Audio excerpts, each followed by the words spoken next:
Hello po mga kababayan, si Dante Maravillas. Yung resignation na po ni Sara Duterte ang pinag-usapan na ngayon, yun ang sabi ng isang veteran lawyer na si Attorney Lorna Kapunan.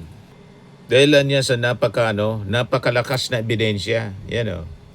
Strong evidence will force VP Sara to resign, but impeachment to proceed as disqualification remains at stake. Veteran lawyer Lorna Kapunan on Saturday said the strength of the evidence against Sara Duterte would compel her to resign. In that, even if this happens, impeachment proceedings will continue as permanent disqualifications from the office remains at stake. Sabi ni Atty. Kapunan, sa nakita niyang ebidensya, napakalakas, magre-resign yan. Yun din yung ating mga analysis mga kababayan, di ba? Napag-usapan na natin yan, matagal na. Ganon din ang pananaw nitong veteran na lawyer na si Atty. Lorna Kapunan. Pero wala pa ring taka si Sara Duterte. At sabi din ni Atty. Kapunan, alimbawa pa dahil po sa siyempre yung mga politiko, mga senador, maraming kaalyado si Sara. Ganon din yung pananaw ni Frank Drilon, dating Senate President. Kasi ang kailangan lang mga kababayan siyam to acquit Sara and 16 members ng Senado to convict. So yun ang tingin ng mga political analyst, mga kababayan at veteran lawyer and senator. Pero sabi nga natin, may sword of Damocles na nakaumang pa rin sa ulo ni Sara Duterte, and that is the plunder case na inihanda na po ng National Bureau of Investigation. At doon pwedeng makulong si Sara Duterte. So walang takas mga kababayan si Sara. Madaling sabi, checkmate siya mga kababayan. Among the key evidence discussed in the hearing were findings from the AMLAC, yung 6.77 billion. Also cited were a 448 million commission on audit notice of disallowance covering part of the 612.5 million pesos allegedly misuse confidential funds. Ganon mga kababayan ang kapalaran ni Sara Duterte. Kaya yung mga pangarap na mga DDS, mananatiling pangarap na lang. Kaya malabo itong sinabi ni Robin Padilla. Sabi niya, VP Sara could surpass her father if elected president. Sabagay, tama naman po. Ngayon pa nga lang mga kababayan, nasurpass na ni Sara yung mga gawain ni Digong, yung kawalangyaan. O diba?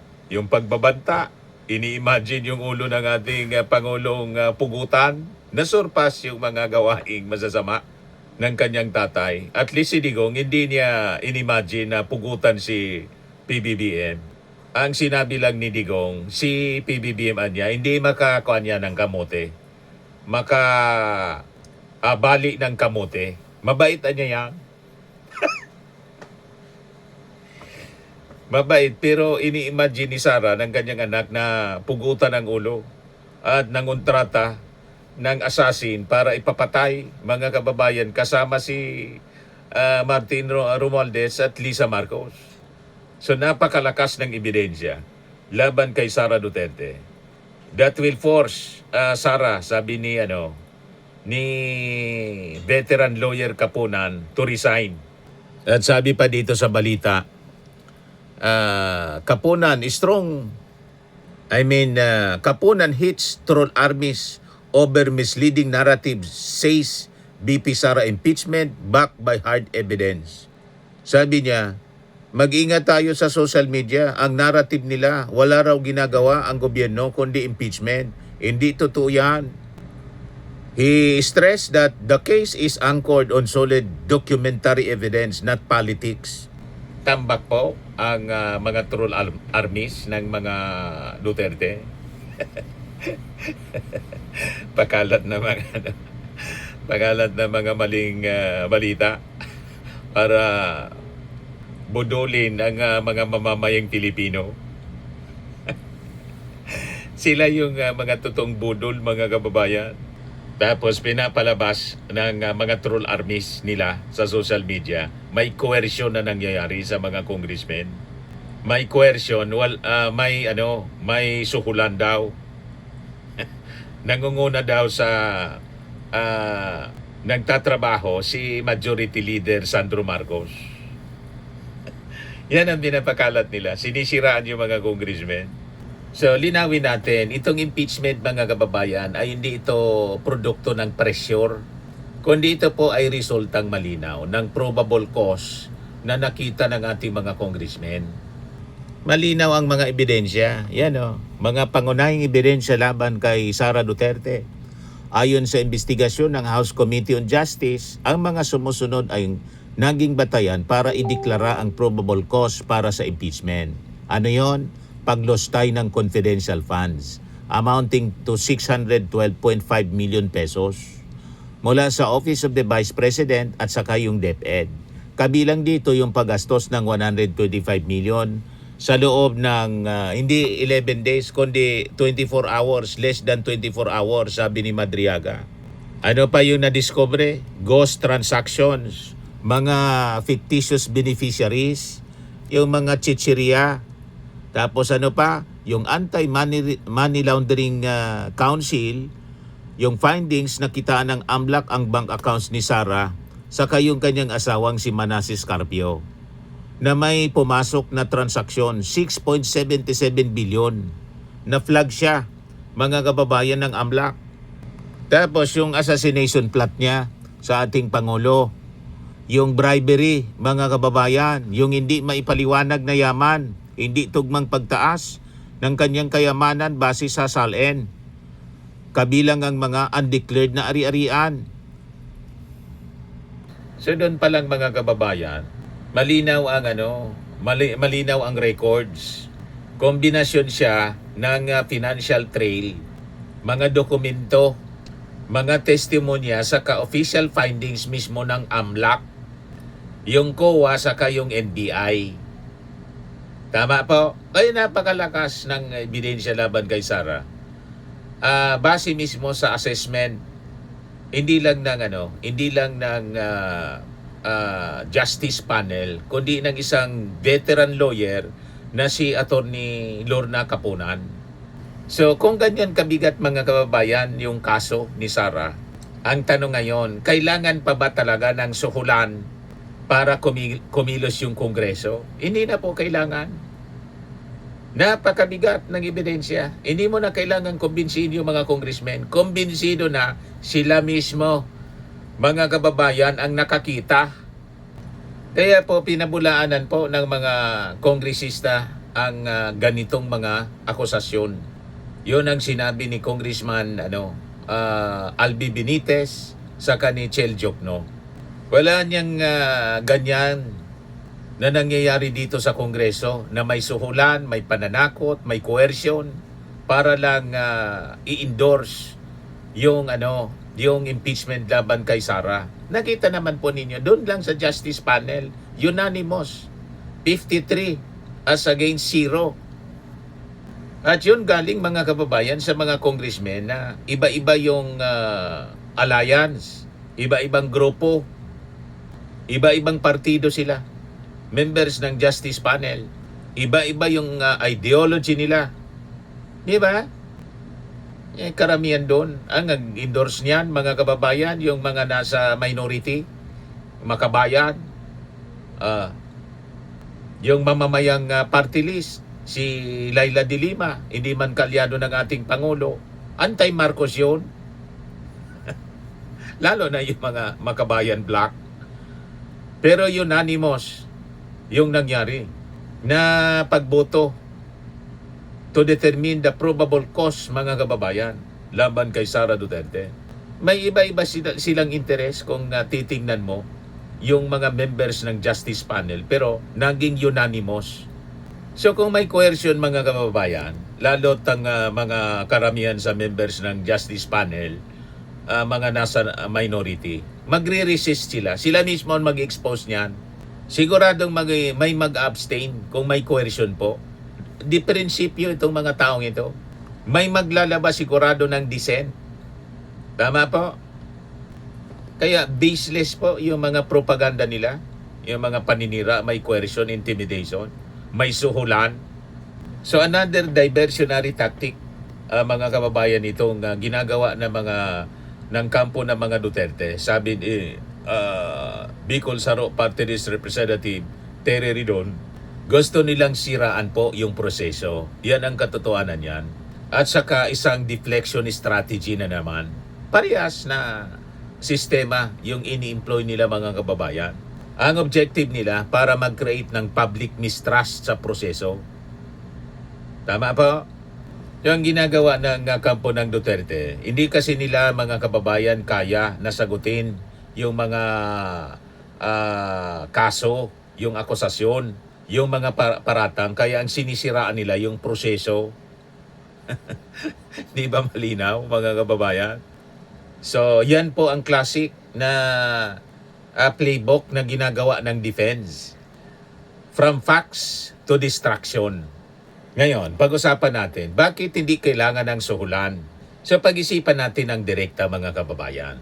Kung ikaw ay isang mambabatas na may hawak na AMLAC report na bilyon ang galaw ng pera, may hawak kang COA findings ng anomalya, may mga testimonya na mga insiders mismo, public admission na may implikasyon sa seguridad ng Estado, tatanggi ka pa ba?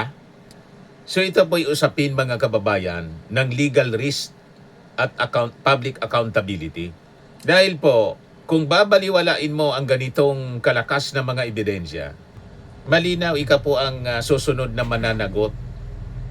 Di ba? Ikaw ang masisilip sa cover-up. Ikaw yung kakalad ka rin ng kasaysayan. Itataya mo ba yung reputasyon mo sa ganito kalakas na mga ebidensya? Di ba hindi? Masisira yung mismong politika mo. Kitang-kita na ng taong bayan ang napakalakas na ebidensya laban sa akusado.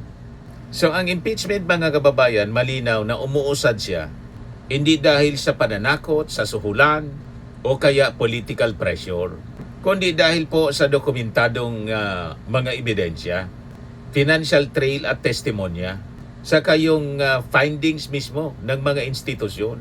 At saka higit sa lahat, isang kolektibong desisyon, mga kababayan, na hindi na pwedeng ipikit ang mga mata sa mga natuklasan na napakabigat, mga kababayan. So sa reality, mga kababayan, ito yung pinakasimple. Kapag may na yung ebidensya, yun ang kailangan ng pressure. Kapag kulang yung kaso, yan ang nangailangan ng suhulan. Tama? Para bumigat yung kaso, kailangan magsuhulan para makonvict. Pero ito hindi kailangan.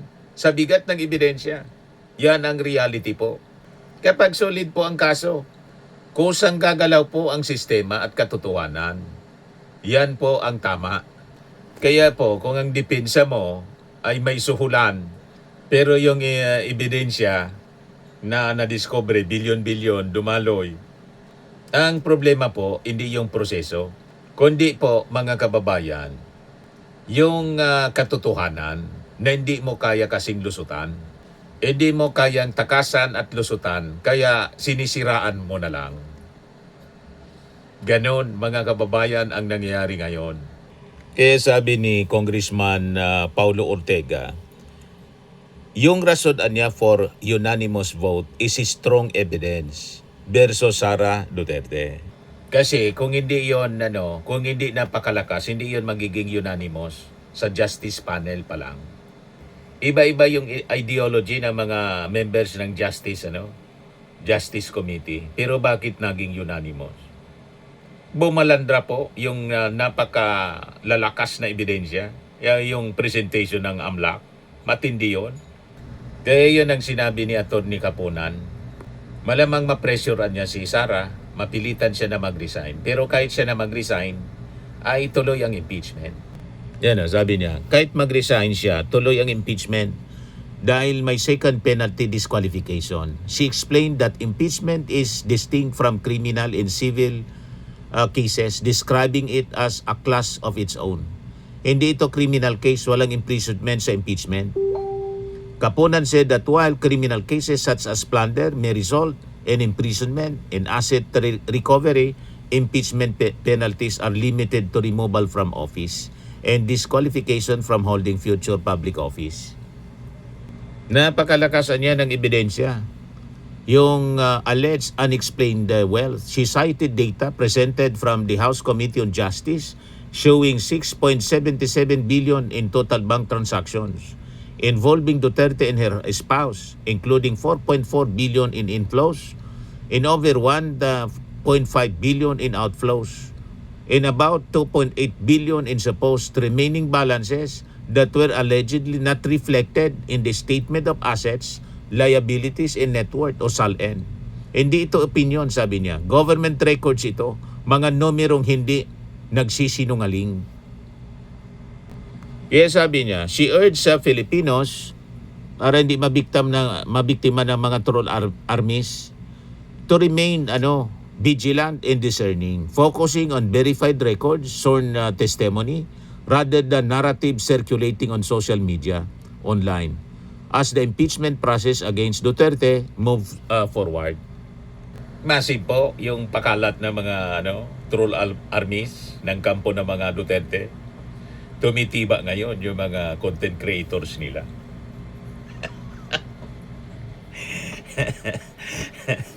Di ba?